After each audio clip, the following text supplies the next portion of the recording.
सपा प्रमुख ने प्रेस वार्ता के दौरान कहा कि बीजेपी के नेता कोई भी गुंडाई करे, कोई भी गलत कार्य करें, उनके ऊपर कोई भी किसी भी प्रकार की सरकार द्वारा कार्रवाई नहीं की जाती है। अब आपको दिखाते हैं कि सपा प्रमुख अखिलेश यादव ने बीजेपी पर तंज कसते हुए आखिर क्या कहा। कार्यकर्ता पे कोई कार्रवाई नहीं होगी, याद रखना आप। बीजेपी के लोग कोई गुंडई करें, कोई भ्रष्टाचार करें, कोई अपराध करें, उसके लिए कोई कार्रवाई नहीं होगी।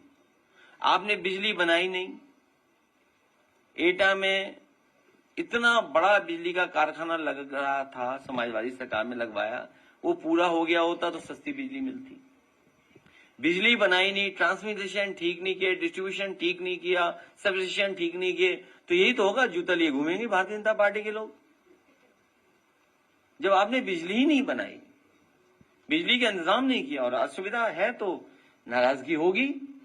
इससे भी महत्वपूर्ण बात है, सुना है कि कानपुर में कोई भारतीय जनता पार्टी का बहुत खासम खास पकड़ा गया है, अखिलेश दुबे। बहुत भारतीय जनता पार्टी का करीबी व्यक्ति है, बहुत करीबी, इतना करीबी है कि वो भाग नहीं पाया। अगर भाग गया होता तो अंडरग्राउंड रहता आईएएस की तरह वो भी। एक और है जिसमें गाड़ियां उठ के गई और ब्लड प्रूफ पहन करके देखा हमने, आपने सबने, वो भी बीजेपी का सदस्य है। दोनों जगह बुलडोजर नहीं चलेगा, दोनों जगह कोई बुलडोजर नहीं चलेगा, क्योंकि वो बीजेपी के लोग हैं, इसलिए बुलडोजर नहीं चलेगा।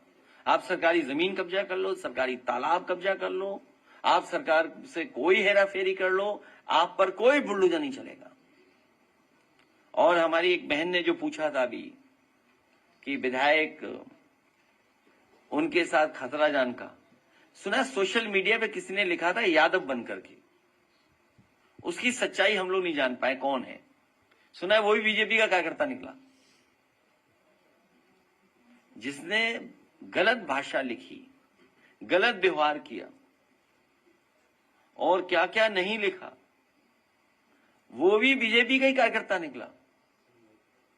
सोचिए आप, अगर बीजेपी के आप हैं तालाब कब्जा कर सकते हैं, बीजेपी के अगर आप हैं तो कोई गैर कानूनी बिल्डिंग बना सकते हैं, बीजेपी के अगर आप हैं तो जूता लेकर के निकल सकते हैं, आप बीजेपी के आप हैं तो टेबल पे पैसा फेंक दोगे 50,000 रुपया, लाइए यही तो तुम्हें चाहिए था, लगाइए ये भ्रष्टाचार, ले लीजिए पैसा।